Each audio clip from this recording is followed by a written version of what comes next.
오늘 이 말씀의 내용은 사도 바울이 에베소의 사역, 약 3년간의 사역을 이제 마무리하고 예루살렘을 향하여 떠나는 그러한 장면입니다. 고별 설교죠. 하나님의 나라에서는 영원한 만남이 있지만 그러나 이 세상에서는 사명을 받은 자들은 성령께서 인도하고 부름을 따라 움직이기 때문에 우리는 만날 수도 있고 헤어질 수도 있습니다. 그러나 영원한 천국의 소망을 갖고 우리는 또한 서로의 만남을 기약하는 것이죠. 오늘 사도 바울은 자신의 3년 동안의 에베소 사역을 마무리하면서 장로들, 감독들로 표현되어진 같은 분들입니다. 교회의 모든 리더십들을 불러서 이제 마지막 당부의 말과 교회에 맡겨진 성도들을 어떻게 하나님 앞에서 잘 섬겨야 할지, 그리고 리더들로서, 성도들로서 어떤 마음으로 살아가야 될지에 대한 사역자에 대한 정의와 또 삶의 내용과 그들의 삶에 이끌려지는 길에 대한 3가지 부분을 오늘 다루고 있습니다. 오늘 이 말씀을 통해서 저와 여러분들의 인생에 깊이 있는 신앙인으로서의 기준과 모양들이 잘 정돈되어져서 하나님과 동행하는 기쁨의 역사가 있기를 주의 이름으로 축원합니다. 첫 번째로 27절, 28절 한번 같이 읽어주시겠습니다. 시작. 나는 하나님의 모든 뜻을 주저함 없이 여러분에게 전파했기 때문입니다. 여러분은 자신과 양떼를 잘 살피고 조심하십시오. 성령께서 여러분을 감독자로 세우셔서 하나님께서 피로 사신 교회를 돌보게 하셨습니다. 첫 번째로는 사명자가 누구인가? 사명자가 누구인가에 대한 부분인데, 사명자는 누구인가? 2가지입니다. 첫째는 하나님의 말씀을 전하는 자요, 둘째는 양떼를 돌보는 자입니다. 그 양떼는 여러분 자신이 될 수도 있고 여러분의 아내와 남편, 자녀가 될 수가 있습니다. 그리고 교우들과 세상이 그리스도를 아직 모르는 자들을 포함하는 그러한 자들 모두가 양떼라고 이야기합니다. 물론 본문의 이 컨텍스트는 오늘 에베소 교회에 있는 교인들을 향하여 하는 말이긴 하지만, 그러나 오늘 살아가는 저와 여러분의 사명자로서의 관계를 생각해 본다면 가족으로부터 교우들과 세상 사람들, 복음을 들어야 될 자들까지 얼마든지 포함할 수 있게 되는 것입니다. 예수님께서 마태복음 28장 18절에서 20절에 말씀하신 것처럼 성령이 임하면 예루살렘과 온 유대와 사마리아 땅끝까지 이르러 내 증인이 될 것과, 2번째는 아버지와 아들과 성령의 이름으로 세례를 주어 내게 가르쳐 분부한 모든 것을 지키게 하라. 지역적인 거리에서는 저와 여러분이 익숙한 예루살렘으로부터 익숙하지 않은 세상 끝까지를 향하여 나아가라고 저와 여러분에게 말씀하고 있죠. 그것은 물리적인 거리일 수도 있지만 우리의 마음의 거리일 수도 있습니다. 내가 편한 사람, 내가 받아들이기 쉬운 사람부터 받아들이기 어려운 사람에까지 나아가라는 것이죠. 사명자는 그래서 대상을 가리지 않습니다. 또한 사명자가 전해야 될 내용은 무엇이냐면 바로 세례와 그리스도의 복음, 그분이 우리에게 분부한 삶 2가지를 우리 자신에게 적용할 뿐만 아니라 그 적용된 삶으로 다른 사람을 가르치기까지 나아가야 된다는 것이 사명자의 삶의 기둥, 2가지의 기둥인 것이죠. 오늘 본문에서는 사도 바울이 자기의 삶을 통하여 보이고 있기 때문에 그 내용이 굉장히 광의적으로 보이지만, 그러나 예수님의 그 기준된 말씀을 우리가 오늘 이렇게 찝어가면서 보면 우리에겐 너무나 선명한 말씀을 하고 계십니다. 사명자란 하나님의 말씀을 선포하며 양떼들을 돌보는 것이다. 그렇기 때문에 우리의 심령 속에 부탁받은 하나님의 사명은, 사명자로서의 사명은 우리의 물리적 거리를 뛰어넘는 관계와 또한 우리에게 주신 복음을 세례를 주게 하며 제자로 삼아 나가는 그러한 복음의 영향력을 일구어 나가야 합니다. 사랑하는 성도 여러분, 저와 여러분에게 주어진 사명은 남편이 아내를 제자로 만들어야 하는 것이죠. 아내가 남편을 하나님의 제자로 세워가야 하는 것입니다. 부모는 자녀들을 하나님의 사명자로 키워내는 작업들을 하지 않는다면 우리는 기능적으로 탁월한 자녀만 만들 뿐이지 세상을 바꿀 수 있는 뛰어난 리더십으로는 키울 수가 없는 것이 그것이 현실인 것입니다. 오늘 사도 바울은 그럼 속에서 성도들에 대한 이러한 부탁을 하죠. 32절을 한번 같이 읽겠습니다. 시작. 이제 내가 여러분을 하나님과 그 은혜의 말씀에 맡깁니다. 그 말씀에 여러분을 든든히 세워 거룩함을 입은 모든 사람들 가운데 기업을 받게 하실 것입니다. 사도 바울이 에베소 교회에서 행하였던 그 예수님의 마태복음의 세례와 제자 삼으라는 얘기를 그는 어떻게 실천했냐 하면 첫 번째는 성도들을 돌봤다는 것이죠. 돌봄의 핵심에는 사도 바울은 두 가지를 얘기합니다. 첫째는 내가 은혜의 복음을 선포했다라는 것이죠. 복음을 여러 가지로 강조할 수 있지만 사도 바울은 에베소 교회 가운데 은혜를 강조했습니다. 은혜는 무엇입니까? 하나님이 우리를 공의로 심판하셔야 하지만 자신의 아들을 죽임으로 우리를 친자녀 삼아주신 칭의를 베푸신 것이 은혜입니다. 결국 무엇입니까? 성도들은 죄인이 아니라 죄인이었지만 이제 하나님의 자녀로 바뀌었기 때문에 자녀답게 사는 부르심이 우리에게는 은혜이다라는 것을 강조했습니다. 그것이 전적으로 하나님으로 말미암아 가능했다. 너의 힘과 너의 가능성을 의지하지 말고 하나님의 그 붙드시는 사랑을 의지하라. 교회에서 강조되어야 될 것이 있다면 그 우리를 붙드시는 하나님의 은혜입니다. 여러분들의 가정에서 강조해야 될 것이 있다면 죄가 있고 허물이 있는 아빠와 엄마와 자녀들이 그리스도의 십자가를 중심으로 하나 되어지며 용납과 하나됨을 이끌어갈 수 있는 그 은혜를 강조해야 하는 것입니다. 저는 우리 대전오누리교회 순 안에 그리스도의 십자가로 주어지는 이 은혜만이 선포되기를 주의 이름으로 축원합니다. 모일 때마다 십자가가 증거되어지며 보혈이 선포되어지며 그 공로로 우리가 죄 씻음을 받아 이제 죄인의 옷을 벗고 의의 옷을 입어가는 작업을 하는 하나님의 자녀로서의 그 당당함, 그 부르심, 그 감격스러움이 고백되어짐을 통해 저와 여러분의 인생 속에 힘이 들어도 낭망하여도 불안해도 절망이 다가와도 하나님 앞에 당당히 자녀로서 서서 그 모든 일들을 묵묵히 걸어나가 승리의 자리로 옮겨지어지는 저와 여러분이 되길 주의 이름으로 축원합니다. 그것이 은혜입니다. 그렇다면 이 은혜를 이끌기 위해서 사도 바울은 뭘 했습니까? 말씀을 전파했다는 것이죠. 그 은혜는 말씀을 듣고 믿음으로 가능하다는 얘기를 하는 것입니다. 은혜는 내 감정에 취하는 것도 아니요, 어떤 현상을 경험하는 것도 아니요, 내가 목표하는 것을 이루려 해서 그것을 얻어냄을 통해 얻는 것이 아니라 하나님의 약속을 내 마음속에 선포하며 받아들임을 통하여 하나님께서 내게 행하시는 구원의 역사인 것입니다. 오늘 그래서 저와 여러분의 마음속에 매일매일 큐티 가운데 주시는 말씀을 묵상하며 암송하길 주의 이름으로 부탁드립니다. 암송하지 않으면 우리의 영혼에 해독작용이 일어나지 않습니다. 예배드리는 것으로 해독이 되지 않습니다. 영적인 충격만 받았지 내 몸의 영적 건강이 회복되지 않습니다. 말씀을 드셔야 합니다. 약을 먹든 말씀을 먹지 않으면 암송하며 그 말씀 속에 내가 사로잡혀서 그 말씀이 나를 이끄는 데까지의 삶의 상태로 가지 않는다면 우리는 기독교적인 문화와 정신과 기독교적인 정보를 갖고 있는 자들이지 사명자로 살아가고 있는 자들이 아닙니다. 사도 바울을 바라보십시오. 사도 바울이 말씀 앞에 섰던 자기 삶의 그 진지하면서도 자신의 삶을 다 놓을 수 있는 그 순종함의 힘과 그 근거가 어디서 나옵니까? 말씀입니다. 신앙의 경력이 아닙니다. 오늘 내가 내게 주신 말씀을 얼마나 내 목숨 걸고 믿어나가고 있는가? 그것이 나의 신앙의 실력이며 현재의 위치인 것입니다. 그렇기 때문에 한국교회가 신앙의 경력으로 신앙의 내용을 결정해버리기 시작하자 한국교회 안에는 섬김도 사라지고 봉사도 사라졌으며 모든 사람들이 결정하고자 하는 결정권자의 위치로만 나아가려 하기 때문에 교회 안에 은혜가 사라지고 시작하는 것입니다. 오늘 저와 여러분은 다시 말씀의 자리로 돌아가야 합니다. 강의를 잘 듣는 것도 아닙니다.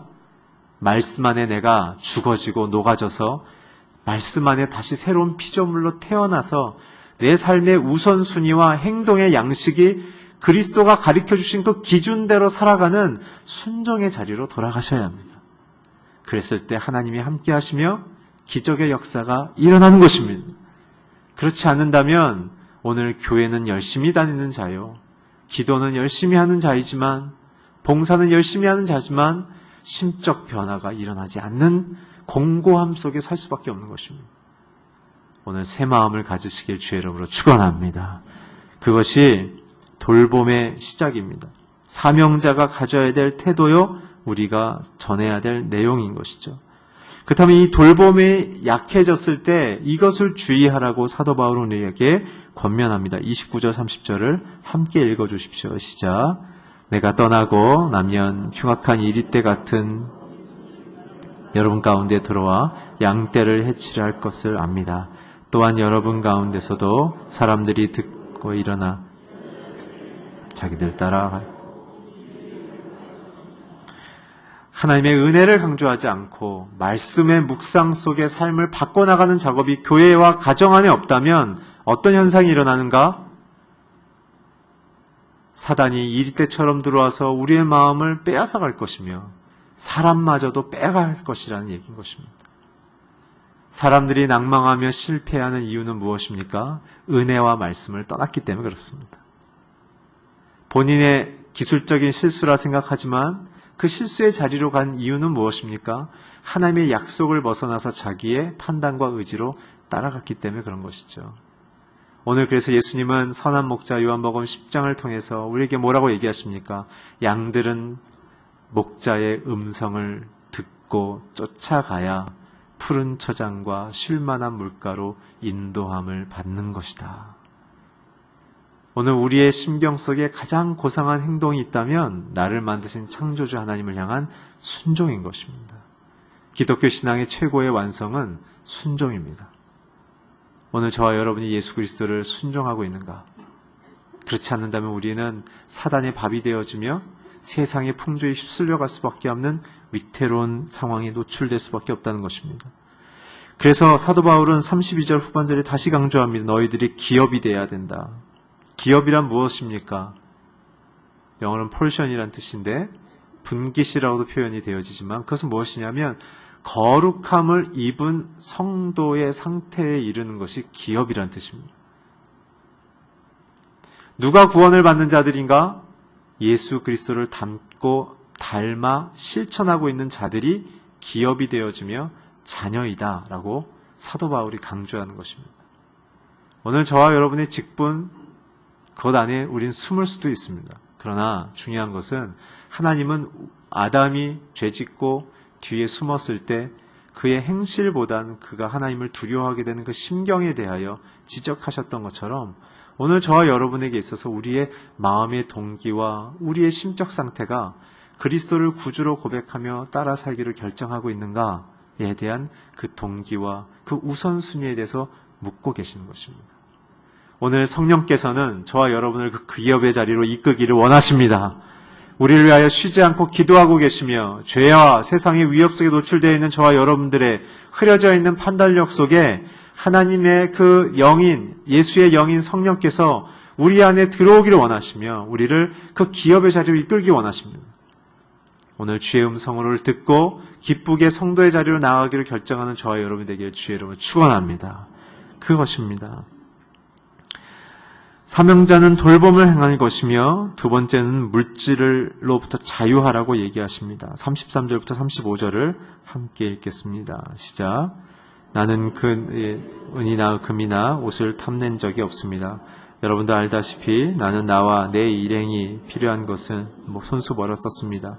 이처럼 내가 모든 일에 모범을 보였으니 여러분도 주는 것이 받는 것보다 복이 있다라고 하신 주의 말씀을 기억해야 할 것입니다.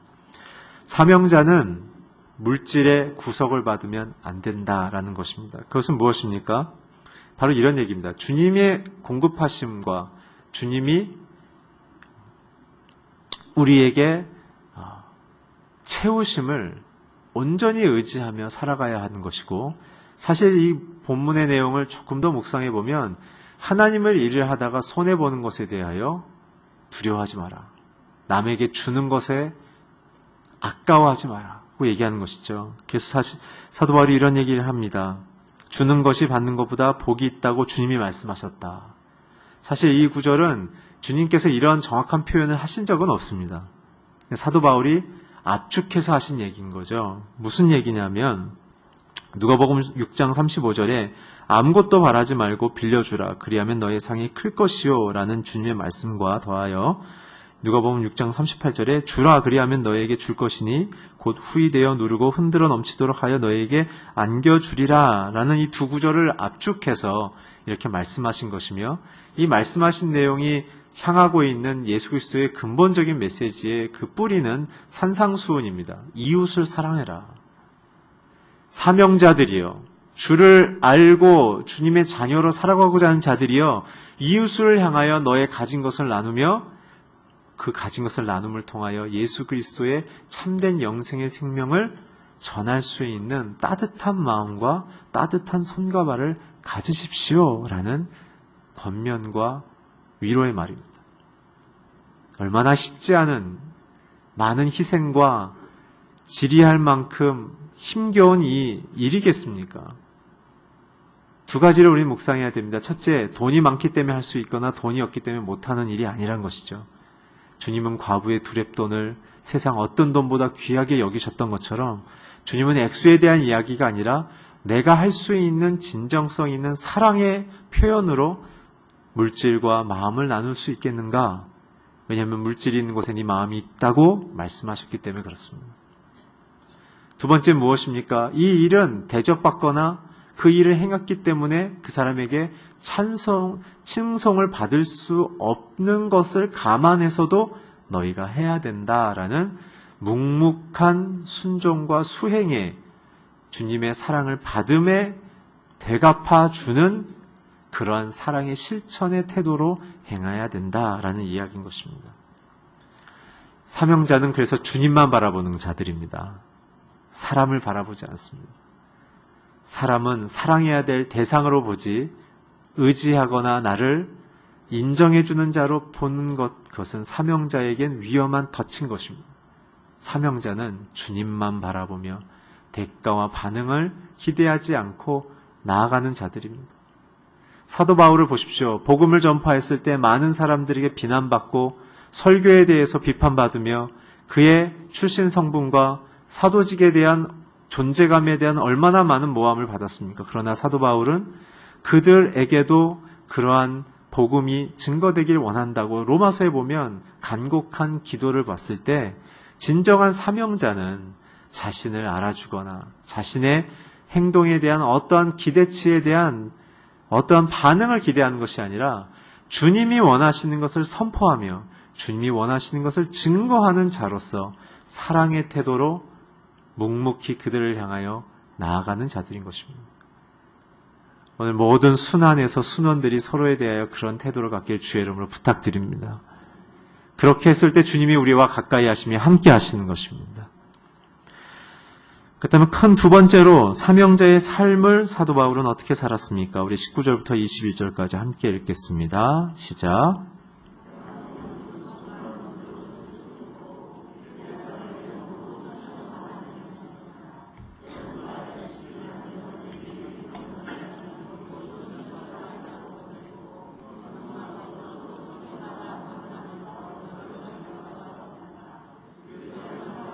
그리스 사람들 모두에게 회개하고 하나님께 돌아와 우리 주 예수를 믿어야 한다고 선포했습니다.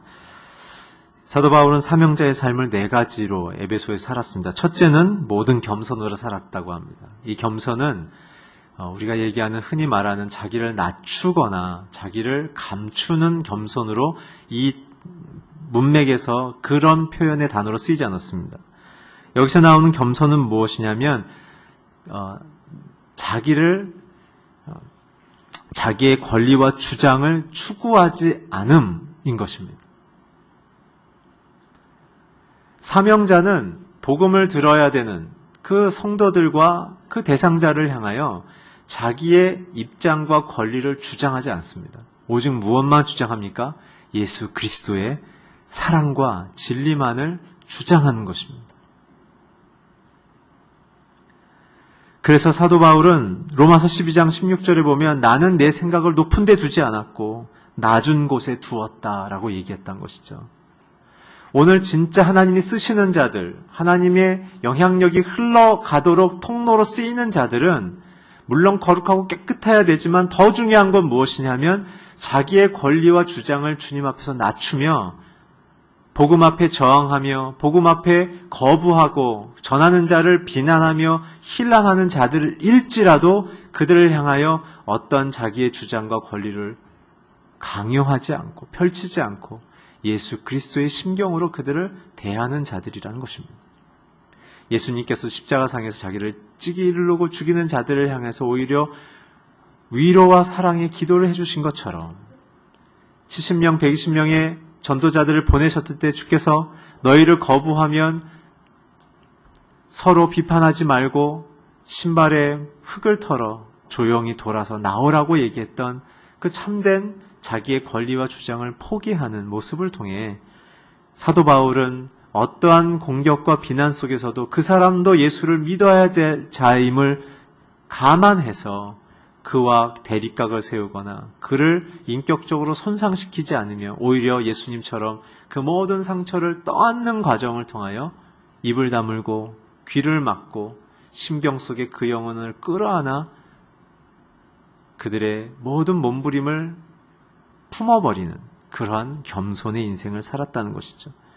그것이 예수님의 모습에도 이렇게 나타나지 않습니까? 우리 자막을 통해 빌립보서 2장 5절 8절을 읽어주시길 바랍니다. 시작. 여러분 안에 이 마음을 품으십시오. 이것은 그리스도 예수 안에 있는 마음이기도 합니다. 그분은 본래 하나님의 본체셨으나 하나님과 동등됨을 기득권을 여기지 않으셨고 오히려 자신을 비워 종의 형체를 가져 사람의 모양이 되셨습니다. 그리고 그분은 자신을 낮춰 죽기까지 순종하셨으니 곧 십자가에 달려 죽으신 것입니다. 사랑을 전하려는 자들의 심경은 그들의 태도와 인격을 바라보지 않고 그 영혼을 바라보면서 끝까지 주님을 맞이할 때까지 견디며 함께하며 오래 찾는 자들인 것입니다. 두 번째 사도 바울이 보인 모습은 무엇이냐면 눈물입니다. 눈물. 사도 바울이 많이 울었던 것 같아요. 왜 울었을까요? 바로 자신의 복음 앞에서 하나님을 거부하는 자들을 보며 울었던 것입니다. 원통함도 아니요, 분함도 아니요, 억울함도 아니라 그들이 하나님을 몰라 죽어가는 모습을 보며 그들은 울었던 것이죠. 그것이 참된 사명자의 심적 상태입니다. 오늘 주님이 이 땅에 오신 이유는 무엇입니까? 하나님이 세상을 이처럼 사랑하사 독생자를 주셨으니 누구든지 저를 믿는 자는 멸망치 않고 영생을 얻게 하려 하심이라. 이 내용은 무슨 내용입니까? 잃어버린 영혼을 향한 눈물이 있기 때문에 내려오신 것입니다. 그래서 예수님의 눈물이 3번 기록됩니다. 첫 번째는 나사로가 죽었을 때 그 죽음 앞에 쩔쩔매는 가족들을 보며 영생의 소망을 갖지 못하고 육신의 죽음으로 절망하고 있는 힘이 없는 이 육체 가운데 있는 성도들의 이 절망을 보며 안타까워하셨고, 두 번째는 십자가를 향하여 예루살렘 입성하실 때 예루살렘 성을 밖에서 보시며 예루살렘아 예루살렘아 그러면서 하나님을 찾고 찾는 유대교는 있었으나 진정한 메시아를 받아들이고 환영하지 않는 자신들의 기득권으로 먹고 사는데 급급하여 있는 신앙인들의 그 현실을 보면서 가슴 아파하시는 그 모습들. 세 번째는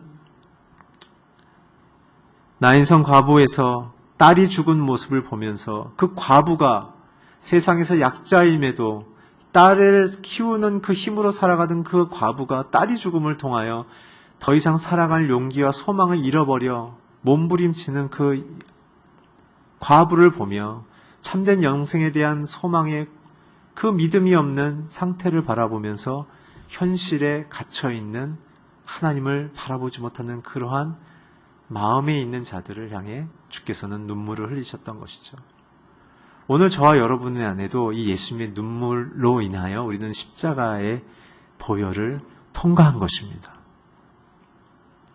오늘 그렇다면 우리도 그 예수의 눈물을 통하여 우리가 구원을 받았다면, 우리가 그 구원의 은혜 가운데 있다면 우리도 사도 바울처럼 말 안 듣는 내 자식들, 힘들게 만드는 내 부부의 관계들 속에 그 사람을 향하여 현상과 말로 마음이 아픈 것을 뛰어넘어 그렇게밖에 할 수 없는 하나님 없는 그 영혼의 빈자리를 향하여 우리도 눈물로 기도하는 자리에 나가셔야 됩니다.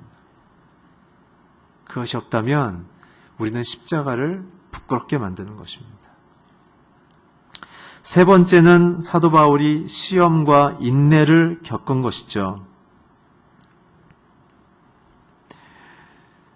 20절에 보면 여러분도 알다시피 나는 여러분에게 유익한 것이라면 무엇이든지 주저하지 않고 전했고 공중 앞에서 모든 집집마다 방문하면서 여러분을 가르쳤습니다. 모든 것을 선포했습니다. 라고 얘기했다는 것이죠. 사도 바울은 유대교인들의 비방과 공격 속에서 그는 두려움 없이 복음을 전했습니다. 그리고 그 가운데 사람들의 위협에 상관없이 주님을 섬겼습니다. 잘 아시는 것처럼 사도 바울은 40번에 하나 감한 매를 5번이나 맞는, 그리고 코마 상태에 빠져 버려졌을 때 성도들이 버려진 사도 바울을 끌어다가 오랜 시간 동안 회복을 시켜서 다시 복음을 전하러 나가는 죽다 살아난 경험들을 굉장히 많이 한 사도 바울의 상태를 바라봤을 때 사도 바울이 어떻게 이렇게 갈 수 있었을까? 그것은 바로 자신에게 부탁하신 사도행전 9장 6절 이후부터 나온 이방인의 사도로 세울 것이며 많은 고난을 받아 내 앞에 세울 것이라는 그 사명을 그가 잊지 않고 있었기 때문에 그렇습니다. 여러분, 사명을 잊어버린 자들이 고난 속에 빠지는 것입니다. 사명을 붙잡고 가는 자들에게는 고난이 다가와도 또다시 일어나는 것입니다. 오늘 저와 여러분의 인생 속에 내 인생을 하나님 어떻게 살도록 나를 부르셨는지에 대한 사명의 자리로 돌아가기를 주의 이름으로 축원합니다. 그래서 예수님은 자기의 사명을 이렇게 선포하셨습니다. 마가복음 10장 45절입니다. 함께 읽겠습니다. 시작. 인자 역시 섬김을 받으러 온 것이 아니라 섬기러 왔고 많은 사람들을 구원하기 위해 치를 몸값으로 자기 생명을 내어주려. 주님은 섬기러 오셨고 죽으러 오셨다는 것이죠. 그래야만 생명을 얻습니다. 오늘 저와 여러분이 그 자리로 가야 합니다. 나도 누군가를 지금 섬기고 있어야 합니다. 예수님을 알고 사랑한다면 내 삶 속에 잃어버린 영혼, 사회에서 버려진 영혼, 한 영혼은 사랑하고 지금 섬기고 계셔야 합니다. 1:1 양육하고 계셔야 하며, 누군가를 영적으로 재생산하고 있지 않는다면 우리가 믿는 복음의 실체는 무엇입니까?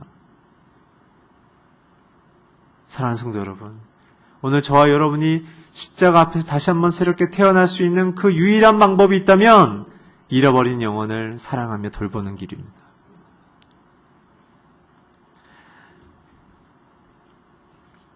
마지막으로 22절부터 25절까지 본문을 읽어주십시오. 시작. 그리고 지금 나는 성령의 강권하심 가운데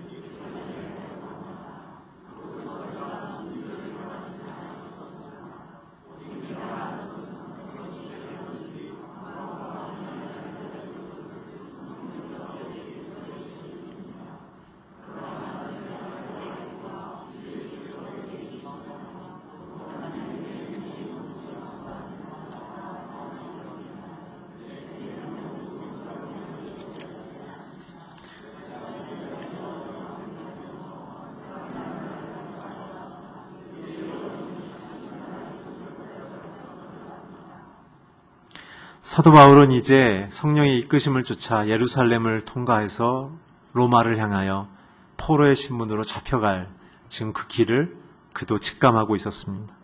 그러나 감옥과 고난이 기다리고 있을지라도 난 그 길을 가겠다는 것입니다. 왜 그렇습니까? 주님의 십자가가 분명하기 때문에 그렇습니다. 사명이 분명한 자들에게는 고난이 두렵지 않습니다. 사명이 분명한 자들에게는 예수 그리스도만 분명하게 보이는 것입니다. 오늘 저와 여러분의 마음속에 내 자신의 상황과 형편을 잘 살피되 그 중심에 예수 그리스도를 발견하지 못한다면 우리는 두려움 속에 갇히게 되는 것입니다. 오늘 기도의 자리로 돌아가십시오. 주님 앞으로 돌아가십시오. 내 입장, 내 처지, 내 논리, 내 계획 이전에 주님이 내게 무엇인가를 원하시는지 그 사명을 다시 한번 발견하시기를 축복합니다. 그래서 사도 바울은 무엇입니까? 이제 내 마음이 메인바 되어서, 그것은 무엇입니까? 성령이 나를 강권적으로 인도하십니다 라는 뜻입니다. 성공하며 영광 가운데 살아갈 수 있는 사명자의 필수 조건은 성령의 강한 인도하심입니다. 견딜 수 없는 하나님의 감격과 그 부르심 앞에 움직이셔야 합니다. 그 심경으로 남편을 사랑하고 아내를 사랑하셔야 하며 자녀를 축복하셔야 합니다. 또한 사회에서 내가 있는 위치에서 어떤 메시지와 어떤 삶의 내용으로 그리스도의 그 사명을 감당할 수 있을지를 24시간 묵상하셔야 합니다. 예배 때만 생각한다면 우리는 사명자가 아닙니다. 누구를 만나든지 내가 주 앞에 어떠한 메시지를 이 자에게 전해야 될 것인지, 어떠한 관계의 입장을 가져가야 될 것인지를 하나님께 여쭈셔야 합니다. 그것은 사랑이며 희생이며 그가 그리스도를 알 때까지입니다. 그래서 사도 바울은 24절에 이렇게 하게 합니다. 자기는 달려갈 길이 있다는 것이죠. 여러분들에게도 그 길이 분명해지기를 축복합니다. 두 번째는 자기에게 사명이 있다는 것입니다. 은혜의 복음을 증거함입니다.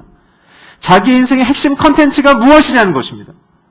여러분들의 인생의 핵심 컨텐츠는 무엇입니까? 내 인생을 정리할 수 있는 그 하나의 메시지는 무엇입니까? 예수 그리스도입니다. 그리스도가 흐려지면 자기의 가진 것을 자랑하며 자기의 경험을 얘기하며 신앙마저도 그리스도가 빠져있게 되면 과거의 자기의 신앙의 경력만 얘기하고 오늘 주님의 동행은 얘기하기가 어렵습니다. 오늘 저와 여러분의 인생 속에 오늘도 살아계시고 영원히 계실 그 하나님의 관계 속에 내게 주신 그 사명이 빛처럼 분명해지셔야 합니다. 사도 바울은 그것을 위하여 자기의 목숨을 던졌다고 얘기합니다. 십자가를 분명히 경험한 사람들은 삶에 분명한 소명과 부르심이 있습니다. 오늘 그래서 이 장면을 통하여 사도 바울은 이렇게 기억합니다. 고린도전서 15장 30절 31절을 함께 읽어주십시오. 시작. 그리고 왜 우리는 시시각각으로 위협을 무릅쓰겠습니까? 형제들이여, 내가 그리스도 예수 안에서 가진 내 자랑인 여러분을 두고 단언합니다. 나는 날마다 죽습니다. 저 여러분이 죽어야 하나님의 사명 앞으로 나갈 수 있습니다.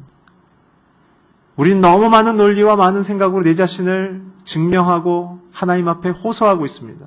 하나님 다 아십니다. 오늘 우리가 하나님의 은혜 속으로 깊이 쑥 빠져들 수 있는 가장 확실한 방법은 죽는 겁니다. 죽어야 하나님이 쓰십니다. 이 죽음의 의미는 무엇입니까? 마태복음 5장 44절에 보면 주님이 원수를 사랑하라고 했던 것입니다. 그 심경으로 돌아가셔야 합니다. 나를 사랑하기 이전에 원수를 사랑할 수 있는 그 심경.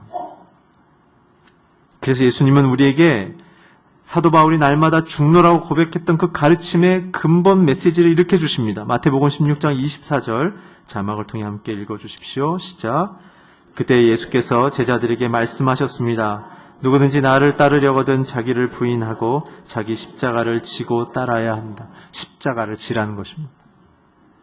그래서 사도 바울은 날마다 나는 죽겠다고 얘기한 것입니다. 오늘 사도 바울의 로마서 8장의 고백처럼 저와 여러분 안에는 옛사람과 새사람이 계속 싸우고 있습니다. 저와 여러분이 십자가에 못 박혀야 하나님께서 일하시기 시작합니다. 아무리 많은 헌신을 했어도 오늘 십자가 위에 내가 달려있지 않는다면 하나님은 일하실 수 없습니다. 오늘 저와 여러분을 하나님의 영광의 자녀로서 부르는 그 첫 번째 단계는 우리의 죄성이 죽고 자녀로서 다시 태어나라는 얘기인 것입니다. 그래서 사도 베드로도 주 앞에서 이 메시지를 들었을 때 이렇게 헌신했습니다. 마태복음 19장 27절 29절을 함께 읽으시겠습니다. 시작. 베드로가 대답했습니다. 보십시오. 우리는 모든 것을 버리고 선생님을 따랐습니다. 그렇다면 우리는 무엇을 얻겠습니까? 예수께서 대답했습니다.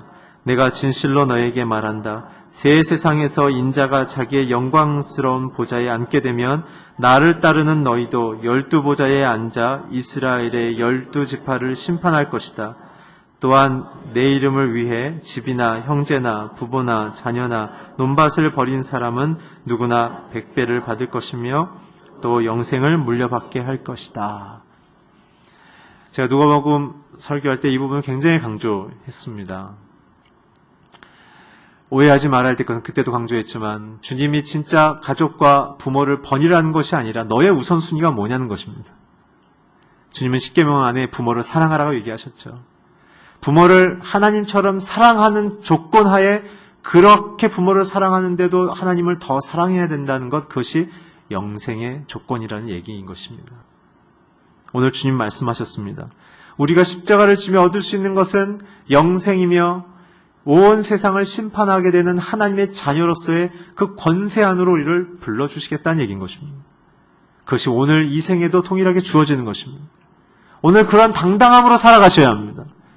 사명자는 현상으로 마음이 위축되거나 영향받는 것이 아니라 자기의 정체성으로 그 길을 걸어가는 것입니다. 여러분, 진짜 영향력을 주는 사람들일수록 공격자들이 많습니다. 별 볼 일 없으면 사단도 안 쳐다봅니다. 웬만한 시험과 공격이 없다면 자기를 굉장히 살펴보셔야 됩니다. 지금 영향력이 없다는 얘기거든요. 뭐가 자꾸 걸고 넘어지고 붙는다면 여러분들이 지금 제대로 가고 있는 것입니다. 하나님의 나라를 일궈내는 사명자로 살아가십시오. 영향력을 주는 인생으로 서십시오.